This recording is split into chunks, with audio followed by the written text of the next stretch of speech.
ഈ channel subscribe ചെയ്ത് bell button click ചെയ്യൂ. മലയാള സിനിമയിലെ ചൂടൻ വാർത്തകൾ നിങ്ങൾക്ക് നോട്ടിഫിക്കേഷനായി ലഭിക്കും. ഷക്കീല സിനിമാ രംഗത്തേക്ക് തിരിച്ചു വരുന്നു. കൊതിക്കേണ്ട, പക്ഷേ ഇങ്ങനെയാണ്. പുതിയ ചുവടുവയ്പുമായി തെന്നിന്ത്യൻ ചലച്ചിത്ര താരം ഷക്കീല രംഗത്ത്.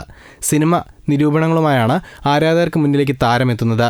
സൂപ്പർ റോയൽ TV എന്ന തമിഴ് യൂട്യൂബ് ചാനലിന് വേണ്ടിയാണ് താരം സിനിമാ നിരൂപണവുമായി എത്തിയിരിക്കുന്നത്. RJ ബാലാജി നായകനായ പൊളിറ്റിക്കൽ സറ്റയർ ചിത്രം LKG യാണ് ഷക്കീല ആദ്യ അവലോകനം ചെയ്യുന്നത്. പഴയകാല നായികയുടെ പുതിയ ചുവടുവയ്പിന് വലിയ പിന്തുണയാണ് സോഷ്യൽ മീഡിയയിൽ ലഭിക്കുന്നത്. KR പ്രഭു സംവിധാനം ചെയ്ത LKGയിൽ RJ ബാലാജി, പ്രിയ ആനന്ദ് എന്നിവരാണ് പ്രധാന കഥാപാത്രങ്ങളെ അവതരിപ്പിക്കുന്നത്. തമിഴ്നാട് രാഷ്ട്രീയത്തിലെ അതികായകന്മാരായ സെല്ലൂർ രാജ, വൈക്കോ, പ്രധാനമന്ത്രി നരേന്ദ്രമോദി എന്നിങ്ങനെ നിരവധി രാഷ്ട്രീയ നേതാക്കളെ സിനിമ ആക്ഷേപഹാസ്യ രൂപത്തിൽ വിമർശിക്കുന്നുണ്ട്. തമിഴ്നാട്ടിലെ ശ്രദ്ധേയമായ രാഷ്ട്രീയ സമരങ്ങളും സംഭവങ്ങളും പരാമർശിക്കുന്ന ട്രെയിലർ നേരത്തെ ശ്രദ്ധിക്കപ്പെട്ടിരുന്നു.